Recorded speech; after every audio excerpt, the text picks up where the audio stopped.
జిల్లా కలెక్టర్ గారి ఆదేశానుసారం జిల్లా సమాచార పౌర సంబంధాల శాఖ వారి ఆధ్వర్యంలో తెలంగాణ సాంస్కృతిక సారథి మునికుట్ల ఐలేష్ కుమార్ కళాబృందం మన గ్రామానికి రావడం జరిగింది. మన ఇంటింటికి అందజేసినటువంటి ఎస్ఐఆర్ ఫామ్ లో 24వ తారీఖు వరకే గడువు ఉండేది గతంలో. మరి ఇప్పుడు 3వ తారీఖు వరకు కూడా ఎక్స్టెన్షన్ చేయడం జరిగింది. కాబట్టి ఎవరు కూడా ఓటు పోతుందని చెప్పేసి అపోహలకు పాల్పడదని కోరుకుంటూ దానిపై రాజలక్ష్మి నోట ఈ పూట ఒక చక్కటి పాట. సమగ్ర ఓటరు సవరణ నేడురా తెలంగాణలో మొదలయ్యేనురా.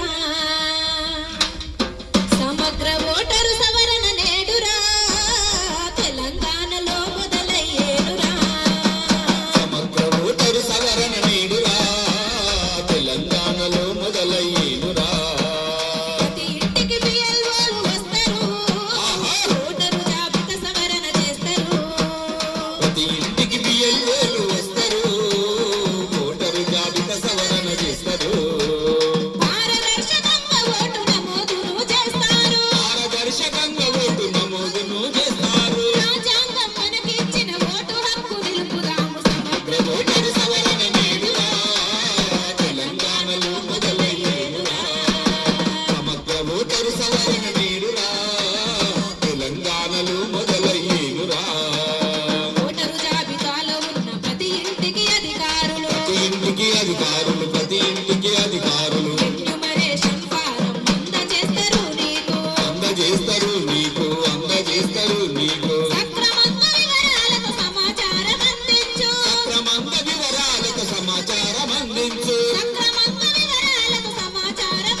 పారదర్శకంగా ఓటు నమోదును చేస్తారు.